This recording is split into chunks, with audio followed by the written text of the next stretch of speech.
The night I found him in her bed, his sister's bed, I realized that some betrayals don't make noise. They simply occupy the space where love used to be, until one day you wake up and discover you've been sleeping alone for weeks, even though you're in the same house as your husband. Before I continue this story, I need to ask you something. If you've ever felt this kind of pain, the kind that doesn't bleed but corrodes from within, the kind that makes you doubt your own sanity, please leave a like down below and subscribe to the channel. Hit the notification bell too, please, because I want more people to know they're not alone in this feeling of crumbling in silence while the world keeps spinning. I want you to know that surviving this doesn't make you weak. It makes you human. And if you've stayed this far, it's because you already know what I'm talking about. I still remember the texture of that night, the smell of rain coming through the half-open window, the digital clock showing 2:37 in the morning with that green light that seemed to mock my insomnia, the cold sheet beside me, where Eduardo should have been, but wasn't. It wasn't a scream that woke me. It wasn't a crash or a door slamming. It was precisely the absence of sound. A heavy, dense silence, as if the entire house were holding its breath along with me. I reached out my hand in the darkness, searching for his body. I found only emptiness. The pillow still held the shape of his head, but it was cold. Cold as if he hadn't been there for hours. I sat up in bed with my heart beginning to beat erratically. That kind of beating that comes before you confirm something you already know, but don't want to admit yet. That premonition that screams inside your chest, but which you try to muffle with reasonable excuses. He must have gone to get water. Maybe he's in the bathroom. He probably can't sleep and went to watch TV. But I knew, deep in my stomach, where intuition lives and is never wrong, I knew. I got up slowly, my bare feet touching the cold wooden floor. Each step creaked, and I had the feeling I was invading my own house, as if I were the intruder, as if I didn't have the right to look for my own husband at 2:30 in the morning. I walked down the hallway. The house was plunged in darkness, except for a strip of yellowish light escaping from under the guest room door. Her room, Sophia, his sister, the woman I had welcomed with open arms exactly 1 week ago, when she showed up at our door with 3 suitcases and a broken heart. I stopped in front of that door and took a deep breath, trying to calm the panic rising up my throat like bile. I tried to convince myself I was overreacting, that he had just gone to see if she needed something. After all, Sophia had arrived destroyed, in pieces, after her boyfriend had cheated on her. Eduardo was just being a good brother, a concerned good brother. But then I heard it, a whisper, muffled, low, intimate, a laugh, hers, and then a moan. My entire body froze. My legs locked. The air disappeared from my lungs. For an infinite second, I stood there, praying I was wrong, praying that it was just the television, or the wind, or anything else other than what I knew it was. But then I heard his name, Dudu, her voice, husky, drawn out, full of a pleasure that pulled the ground from beneath my feet. And it was in that moment that something inside me broke. It wasn't anger. It wasn't pain. It was a kind of cold, crystalline clarity, as if I were watching my life from outside my own body. I extended my hand. I grabbed the doorknob. The metal was warm under my trembling fingers, and I opened the door. Slowly, so slowly it seemed like slow motion. The lamplight cast golden shadows on the walls. The air was heavy, warm, with that unmistakable smell of intertwined bodies. And there they were. She was lying on the bed, her blonde hair spread across the pillow like a distorted halo, her lips parted, her eyes half closed in ecstasy. And him, my husband, Eduardo, the man I had chosen, who had chosen me, who had sworn to love me in joy and in sorrow, in sickness and in health. He was leaning over her, shirtless, his skin stuck to her skin, his hands on her body. Time stopped. I don't think I breathed for at least 10 seconds. They didn't see me immediately. They were lost in each other, immersed in that parallel universe where I didn't exist. But then Eduardo turned his head. Our eyes met, and you know what hurt the most? It wasn't the guilt I saw in his eyes. It was the surprise, as if he had forgotten I existed, as if, in that moment, he was so absorbed in her that he simply hadn't calculated me into the equation. Sophia gasped and instinctively pulled the sheet, but it was an empty gesture. Too late. I had already seen, already felt, already died a little. Clara, he murmured, taking a step back, like someone waking from a trance. I opened my mouth to speak, but nothing came out. The words had evaporated. What could I say? What was there to be said in that moment that wasn't already screaming in silence between us? "It's not what you're thinking." His words came out automatic, pathetic, and then I laughed. It wasn't a happy laugh. It was a broken laugh, humorless, the kind of sound that comes out when you realize how absurd human beings are in their desperate attempt to deny the obvious. "It's not what I'm thinking." My voice came out firmer than I expected. "Then tell me, Eduardo, what exactly am I seeing?" He fell silent. His hands were shaking. Sophia started crying softly, but I didn't look at her. Not yet. My eyes were fixed on him, on the man I loved, on the stranger he had become. "Clara, He tried to take a step toward me. "Don't touch me." I stepped back, raising my hand, and the coldness in my own voice scared me. I turned around and walked out of that room. I walked down the hallway with wobbly legs, but I didn't run. I didn't cry. Not yet. I went into the bathroom, locked the door, and sat on the cold floor. I rested my head against the wall and closed my eyes, trying to process what I had just witnessed. He knocked on the door minutes later. "Clara, please, let me explain." I didn't respond. "Clara, I love you. This was a mistake. It doesn't mean anything. A mistake." As if tripping and accidentally falling on top of his sister were possible. "Clara, open the door. Please." I remained silent, motionless, until his footsteps moved away, and silence reigned again. I stayed there sitting until the sun rose, until light began to enter through the small bathroom window and illuminate my swollen face, my eyes dry from staring at a point on the wall for so long.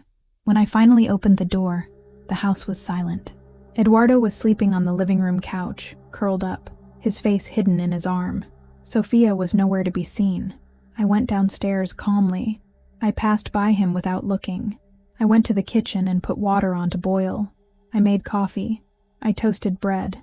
I set the table as I did every morning, as if nothing had happened, as if my life hadn't completely collapsed in the last 6 hours. But you want to know the truth? That night wasn't the beginning of the betrayal. It was just the night I could no longer pretend I wasn't seeing the signs, because the signs had always been there. I had just chosen to ignore them. Let me tell you who I was before that night. My name is Clara. I'm 36 years old, and up to that point in my life, I truly believed I had built something solid. I met Eduardo in college. I was studying advertising. He was studying architecture. We met at a mediocre freshman party, where the music was too loud and the beer too warm. But when he smiled at me that night, with that slightly crooked and genuine smile, everything around us disappeared. He made me laugh. He made me feel special. He made me believe that love didn't have to be complicated. We got married 8 years later, in a small ceremony by a lake, with 20 people who truly mattered. I wore a simple white lace dress. He wore a navy blue suit that brought out his eyes. We danced under the stars while someone played guitar. It was perfect. It was exactly the kind of love you see in movies and think, that doesn't exist in real life. But it did exist. At least I thought it existed. We built a life together. We bought a house in the countryside of São Paulo state, a renovated old building with huge windows that let sunlight flood every room. It had a backyard where I grew herbs. It had a spacious kitchen with a marble countertop where we cooked together on weekends. I worked from home, writing advertising scripts for São Paulo agencies. Eduardo had his own architecture office 15 minutes away. Every day he left in the morning with a cup of coffee in his hand and came back in the late afternoon with stories about impossible clients and challenging projects. We had rituals. Friday night was risotto night.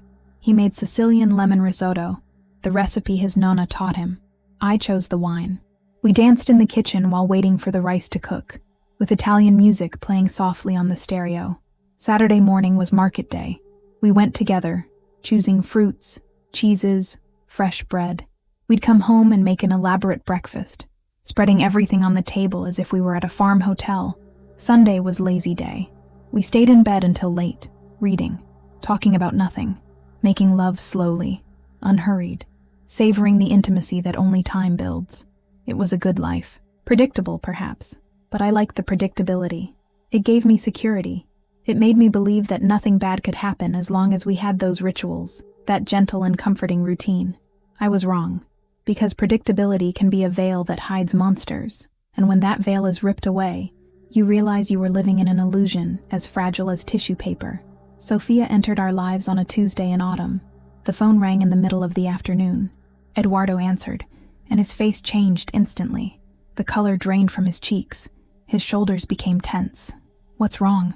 I asked, putting down my laptop. He covered the phone's mouthpiece. "It's Sophia. She's really bad." Sophia, his half-sister, daughter of his father with another woman after his parents separated. They were close, but not intimate. She lived in Campinas, worked as a store manager, and had had a steady boyfriend for 3 years, or at least she had. Eduardo hung up the phone and looked at me with that abandoned puppy look that he knew I couldn't resist. "Her boyfriend cheated on her. She's destroyed, Clara. She's saying she has nowhere to go, that she doesn't want to be alone. I already knew where this was going. You want her to come here, just for a few days, until she recovers. She's my sister. I can't leave her alone at a time like this."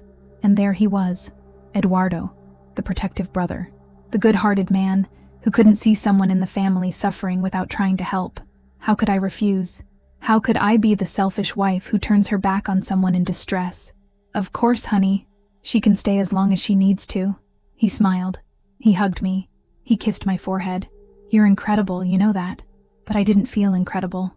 I felt a strange pang in my stomach, a discomfort I couldn't name at that moment. Later, I would understand that it was intuition. That sixth sense that warns you when something is wrong, even if you can't yet see what. But I ignored it, pushed it under the rug, told myself I was being paranoid, and I opened the door to hell. Sophia arrived on Wednesday afternoon, driving a small red car full of suitcases. I was on the porch when she parked. I watched as she turned off the engine and sat there for a few seconds, looking at the house like someone studying new territory. When she finally got out of the car, I was impressed. She looked beautiful. Not that tearful, destroyed beauty I expected from someone who had just been cheated on, but a polished, almost calculated beauty. Her blonde hair fell in perfect waves over her shoulders. Her makeup was light, but impeccable, highlighting the green eyes she inherited from her father. She wore a tight black dress, too short for the autumn chill, and high heels. Who dresses like that to take refuge at her brother's house? Eduardo ran out to greet her. He hugged her tightly, stroking her back while she rested her face on his shoulder. I came down from the porch and walked toward them with a smile I tried to make look genuine. "Sophia, welcome." She pulled away from her brother and came toward me. She hugged me with surprising force, and I felt her sweet, sickening perfume invade my nostrils. "Thank you for having me, Clara. Seriously, I had nowhere to go. You're an angel. Don't mention it. Your family. Make yourself at home." But when she pulled away, something in her look bothered me. It was quick, a fraction of a second. She looked at me, then at her brother, and smiled.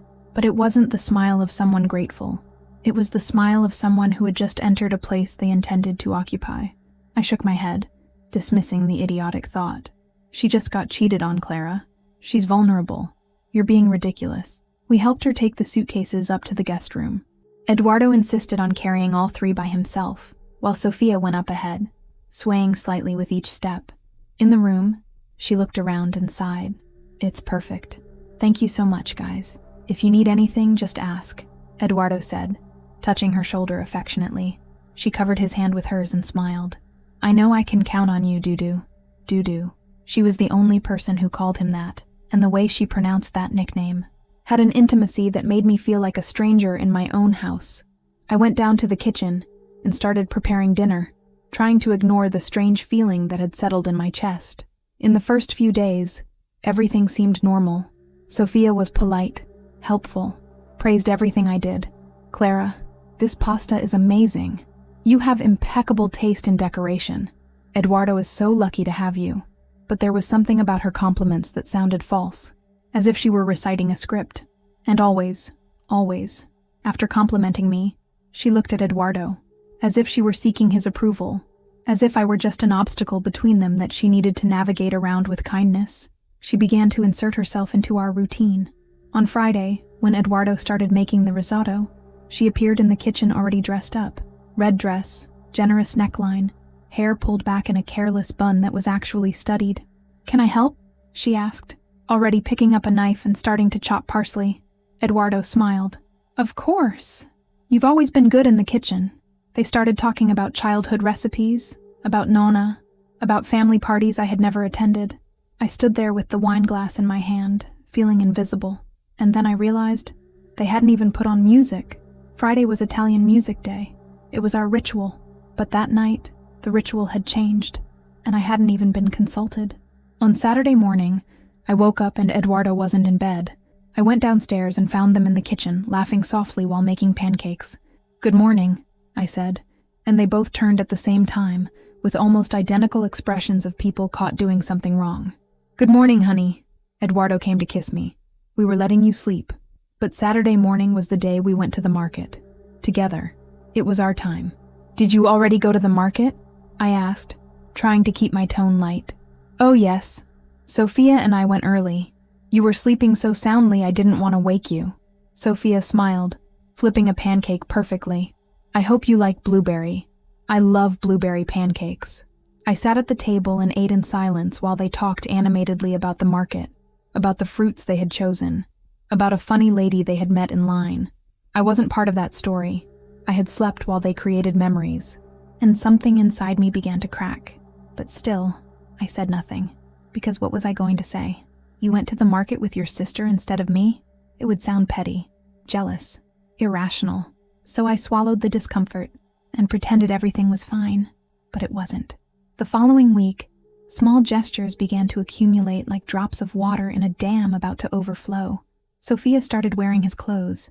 On Monday, she came down for breakfast wearing Eduardo's blue dress shirt, the one he wore to important meetings, the one I had given him as a birthday present. She was barefoot, her hair messy like someone who had just woken up, and the shirt fell over her body in a way that seemed intentional.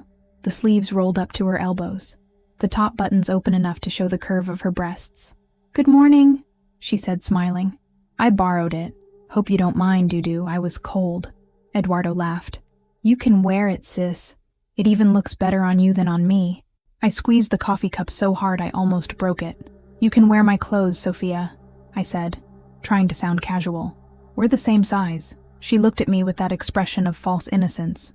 "Oh, thank you. But you know how it is, right? Dudu's clothes have his scent. It calms me.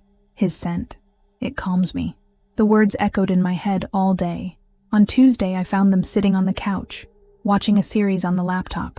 She was leaning against him, her head on his shoulder, her legs curled up on the couch. When they saw me, they quickly pulled apart. "Want to watch with us?" Eduardo asked. "What series is it?" "That one I told you about. Remember? The thriller. The one we were going to watch together. The one he said he was waiting to watch with me." "Oh, no thanks. I'm going to work." I went up to the office with a tight chest and closed the door. And for the first time in 8 years of marriage, I cried alone. But the worst was yet to come. On Wednesday, something changed. Eduardo came home late. He said he had had an unexpected issue with a project. He came through the kitchen door, walked right past me without kissing me, and went straight to the guest room. I stood there, spoon in hand, the pasta sauce bubbling on the stove. He walked right past me. 10 minutes later, I heard laughter coming from upstairs. Loud laughter. Intimate. Laughter he never had with me anymore. I turned off the stove, I threw the dinner in the trash, and I went to bed alone.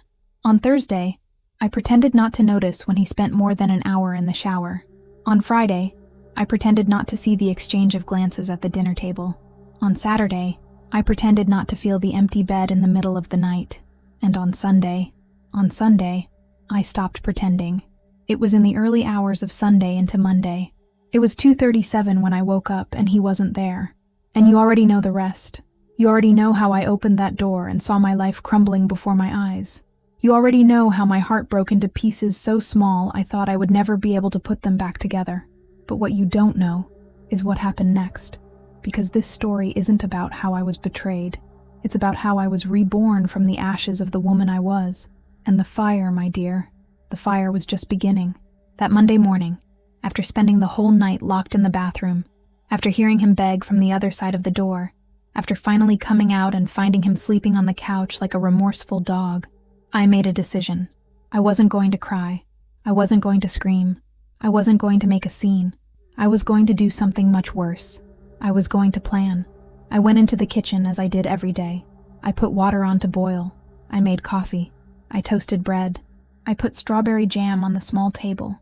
When Eduardo woke up, he found me sitting at the table, reading news on my phone, calmly drinking coffee. He stopped at the kitchen entrance, disheveled, with deep, dark circles. "Clara." His voice came out hoarse. "Good morning," I replied without looking at him. "There's fresh coffee and toasted bread, if you want." "Clara, we need to talk." "Talk about what?" I finally looked at him, and what he saw in my eyes must have scared him, because he took a step back. About last night." "Clara, You what, Eduardo?" "It's not what I'm thinking." A cold smile formed on my lips. "Let me guess. It was a moment of weakness. You drank too much. She seduced you. You didn't want to, but it happened." He turned pale. I regret it." "Good. Live with that."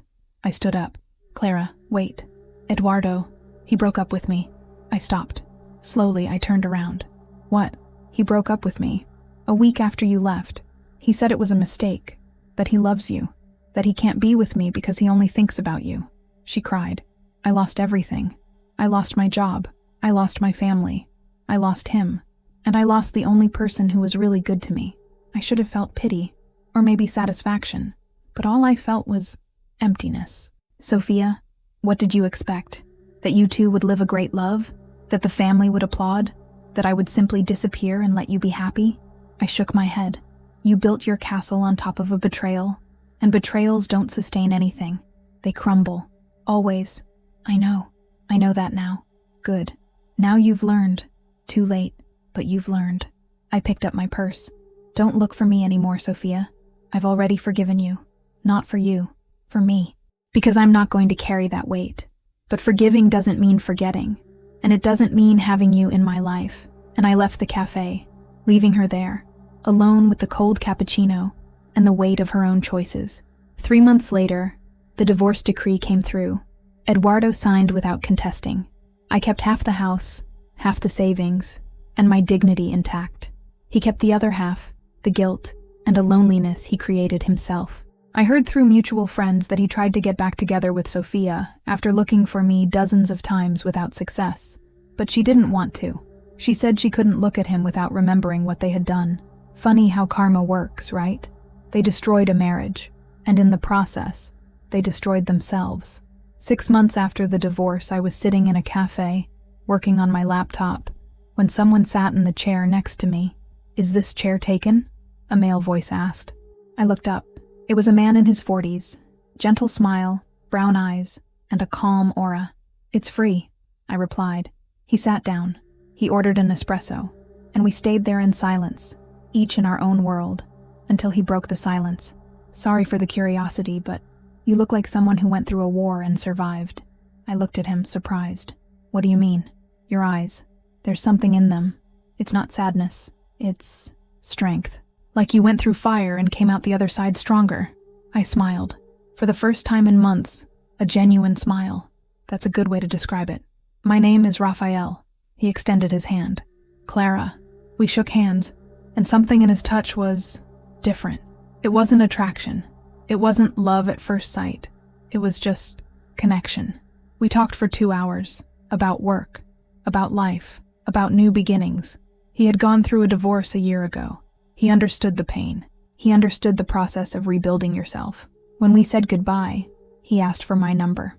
"Not to ask you out on a date," he explained, "but because I think you're the kind of person worth getting to know better. No pressure, no expectations, just connection." I gave him my number, and when he left, I sat there, looking at the busy street, and I realized something. I was okay. Really okay. Not pretending to be okay. Not convincing myself I was okay, but genuinely at peace. A year after that night, I was at a friend's birthday party when I saw Eduardo. He was in a corner, alone, with a glass of whiskey in his hand, and that look of someone who got lost along the way. He saw me. His eyes widened. He stood up as if he were going to come talk to me. But then Raphael appeared by my side, handing me a glass of wine and kissing my forehead affectionately. "Everything okay?" he asked. "Yeah," I replied, smiling. "Everything's perfect." Eduardo stood there, watching the two of us, and then, slowly, he sat back down, defeated. That night, I didn't feel sorry for him. I didn't feel anger. I didn't feel anything except a strange gratitude, because if he hadn't betrayed me, I would never have discovered how strong I am. I would never have learned that self-love is more important than any romantic love. I would never have met Raphael, who who taught me that it's possible to love again without fear, and I would never have become the woman I am today. Today, when I look back, I see that Clara from 2 years ago, the one who cried in the bathroom, the one who stood paralyzed at the bedroom door watching her husband with another woman, and I feel immense tenderness. She didn't know she would be able to survive. She thought the world had ended, but the world didn't end. It transformed, and she transformed with it. Some people will say I was vindictive, that I should have forgiven, that marriages can be saved, and maybe they can, but only when both want to save it. And Eduardo never wanted to. He wanted to have his cake and eat it too. He wanted the reliable wife at home and the exciting mistress in the next room. And when he couldn't have both, he realized he had lost what really mattered. But I'm no longer responsible for his pain. Everyone carries the weight of their own choices, and I chose to love myself. I chose my peace. I chose to start over. If you made it this far, I want to tell you something. If you're going through something similar, if you're in that phase of denying, pretending you don't see, trying to save something that's already dead, I understand you, and I want you to know, you will survive. Not today, not tomorrow, but one day you'll wake up and realize the pain has lessened, and another day you'll genuinely laugh again, and another day you'll look in the mirror and recognize the person looking back. Because betrayal doesn't define you, it defines who betrayed you. And you? You are so much bigger than the worst thing anyone did to you. Leave a like if this story touched your heart. Subscribe to the channel if you want to hear more stories of overcoming, pain, and rebirth, because we're here, on this journey, together, and no one needs to go through this alone. My name is Clara, and this was the story of how I died, and was reborn, stronger, freer, more me. The end wasn't like that. Then how was it? Enlighten my ignorance. It was... He ran his hand through his hair, desperate. It was a mistake. It was a mistake. I repeated the word slowly, savoring its absurdity. You tripped and fell on top of your sister. By accident. Was that it? Clara, how many times? My voice came out firmer than I imagined. How many times did this mistake happen? He opened his mouth, closed it, opened it again, and the silence was the answer. It hadn't been the first time, and it probably wouldn't be the last if I hadn't caught them. Something inside me died in that instant. It wasn't anger I felt. It was absolute coldness, sharp clarity. I had spent the whole night in the bathroom in panic, crying, blaming myself, wondering what I had done wrong. But now, looking at him, I realized it hadn't been my fault. There was nothing I could have done differently. He had simply chosen her, and that choice said everything about him, and nothing about me. Get out of my sight, I said, with a calmness that came from a deep, dark place inside me. Clara, please, let me explain. Get out of my sight. He left, and I sat there, finishing my coffee, making plans. That day, while Eduardo hid in his office and Sophia pretended not to exist, locked in her room, I began to organize myself. I opened my laptop. I created a new folder. I named it Evidence, and I started documenting everything. I screenshotted all the conversations between him and her that I could find on his phone. He used the same password for everything, the idiot. Messages that began 2 weeks earlier. 2 weeks, since the second day she was here. You look beautiful today. I can't stop thinking about you. Clara is sleeping. Can I come there? Last night was incredible. Each message was a stab, but I read them all. Impassive, clicking, screenshotting, saving. I recorded their conversations. I discovered that my phone could work as a recorder if I left it in a strategic corner of the living room. Over the following days, I recorded everything. The soft giggles when they thought I wasn't listening, the plans they made, the words of affection, the lies they told me, and the more I listened, the more I understood. This hadn't been an impulse. It had been premeditated. She had come here with a goal, and he had let her. On Friday of that week, 7 days after catching them both, I put the plan into action. I prepared a dinner, a special dinner. I spent the whole afternoon in the kitchen, preparing each detail with the care of someone preparing a last meal. Sicilian lemon risotto, his favorite dish, the dish he made for me when he still loved me. I set the table with the white tablecloth, the candles, the crystal glasses we received as wedding gifts, and only used on special occasions. I opened a bottle of red wine, a Brunello di Montalcino that cost a small fortune, and that we were saving to celebrate something important. Well, this was important. It was the funeral of my marriage. When Eduardo came home and saw the set table, his face lit up with pathetic hope. "Clara, you prepared all this?" "I did. I thought we needed to talk for real, like adults." I smiled, a sweet smile, almost genuine. He seemed relieved, as if the storm had passed and he had gotten away with a simple apology. "I'll call Sophia," he said. "Yes, call her. This concerns her too." Sophia came downstairs in her way, loose hair, impeccable makeup, wearing a petrol blue dress that hugged every curve of her body. She looked at me cautiously, trying to decipher the game. "Clara, what a lovely surprise. Can I help with anything?" "No need. Just sit down." I indicated the chair next to her brother. She hesitated for a second, then obeyed. I served the risotto. The smell of lemon and fresh basil filled the dining room. I lit the candles. I turned off the main lights, leaving only the golden, flickering glow of the flames. "A toast," I said, raising my glass.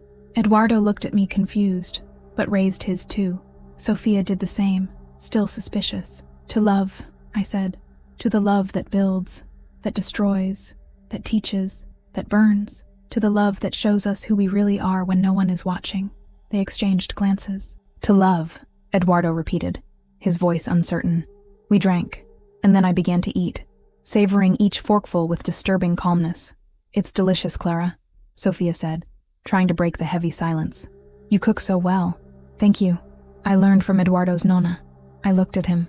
"Remember when she taught me this recipe?" She said, "Clara, a man who eats risotto made with love will never want to eat anywhere else." I gave a dry laugh. "Funny how we believe in these things, right?" Eduardo swallowed hard. "Clara, keep eating, honey. You too, Sophia. Enjoy it. It's the last time I'll cook for you." Her fork stopped in midair. "What do you mean?" "What do I mean?" I repeated, tilting my head. "I meant exactly what I said. It's the last time, because starting tomorrow, you two will have to fend for yourselves."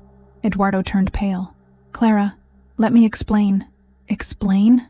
My voice rose slightly. "You want to explain how you fucked your sister in the room next to ours? How you laughed at me? How you planned each encounter while I slept? Trusting, idiotic, thinking I had a solid marriage." Sophia started crying, perfect tears rolling down her cheeks with waterproof makeup. "Clara, I never wanted to hurt you. Never wanted to hurt." I laughed. A loud laugh, humorless. "Sophia, you came to my house, slept in my guest bed, ate my food, and seduced my husband. But you never wanted to hurt. I couldn't help it. I love him." The words came out of her mouth as if they were the most natural thing in the world. "I love him. And the worst part? Eduardo didn't deny it. He just lowered his head, cowardly, letting those words hang in the air like a death sentence. You love him," I repeated slowly. How beautiful, how poetic, how convenient. I got up from the chair calmly. I went to the bookshelf and picked up a folder I had purposely left there. I came back to the table and threw the folder in front of them. "Open it." Eduardo looked at me, then at the folder. "What is this?" "Open it." He opened it, and as he turned the pages, the color drained from his face. Screenshots of the messages, photos of them together that I had taken secretly, transcriptions of the recordings, proof of financial transfers he had made to her account. Yes, I discovered that too. "Clara, where did you get—" "I got it where I needed to get it." I crossed my arms. "Did you think I was just going to accept it? Cry into my pillow and move on like a good betrayed wife?" Sophia tried to grab the folder, but I slapped her hand. "Don't touch it. This is mine. My evidence. My proof that the man I loved and the woman I welcomed are two snakes who don't even deserve the skin they inhabit." "Clara, you're not going to—" "Not going to what? Tell the family?" I smiled. "Already did. I sent everything to his family group this morning. Your mother, your father, your uncles, your cousins, they all know now." Eduardo turned white as paper. "You didn't do that." "I did. And you know what's funny? Your mother called me, crying, apologizing for raising a son like that. She said I deserve better. And you know what? She's right." Sophia was sobbing now, her face buried in her hands. "You destroyed us." "I destroyed?" My voice came out like thunder. "I opened my house to you. I welcomed you when you were destroyed. And you repaid me by stabbing me in the back. So don't talk to me about destruction, Sophia, because you two did this yourselves." I got up and went to the living room. picking up my suitcase that was already packed behind the couch. Eduardo got up, staggering. "You're leaving?" "I am. And you two will stay here, in this house I helped build, in this life I helped create, and you'll have to live with what you did." I took a deep breath. "Oh, and one more thing. The divorce papers have already been prepared. They'll arrive by mail on Monday. I suggest you sign without delay, because if you don't, I'll make everything public. And it won't just be the family. It'll be the whole city. Clara, wait. We can work this out. I still love you." I stopped at the door and turned slowly. "You love me?" I looked deep into his eyes. "You don't even know what love is, Eduardo. Love doesn't betray. Love doesn't lie. Love doesn't destroy." I pointed at Sophia. "What you feel for her, it's not love. It's lust. It's forbidden. It's the adrenaline of doing something wrong. And when that adrenaline passes, when you two have to live with the guilt and the judgment, you'll realize you lost the only person who truly loved you. But then it'll be too late." And I left. I closed the door behind me so hard the pictures on the wall shook. I got in the car, started the engine, and began driving with no destination. And it was only when I was far away, on the empty road illuminated only by the headlights, that I let the tears fall. But they weren't tears of sadness. They were tears of relief. I rented a small apartment in the city, a studio with large windows overlooking a tree-lined square. It didn't have the expensive chandeliers of the old house, or the marble kitchen, or the backyard, but it had peace. And after months living in silent war, peace was all I needed. In the first few weeks, Eduardo called me every day. Messages, calls, emails. "Clara, please, let's talk. I made a mistake, but we can overcome this. You're the love of my life." I blocked his number. Sophia tried to find me at work. She showed up at the door of the agency where I delivered some projects in person. "Clara, I need to talk to you. We have nothing to talk about. Please, just 5 minutes." I looked at her. Red eyes, lifeless hair, hunched posture. The polished, calculated beauty had disappeared. In its place was a tired woman, carrying the weight of her own choices. "Okay, 5 minutes." We went to a nearby cafe. She ordered a cappuccino she didn't even touch. "I wanted to apologize," she began. "Really, I know there's no excuse for what I did, but I was in a bad place and you were in a bad place and decided to destroy someone else's life. How convenient." "It wasn't like that. It was exactly like that, Sophia." I leaned forward. "You knew what you were doing. From day one. I saw it in your eyes. I felt it, but I wanted to believe I was wrong. And you took advantage of my kindness to stab me.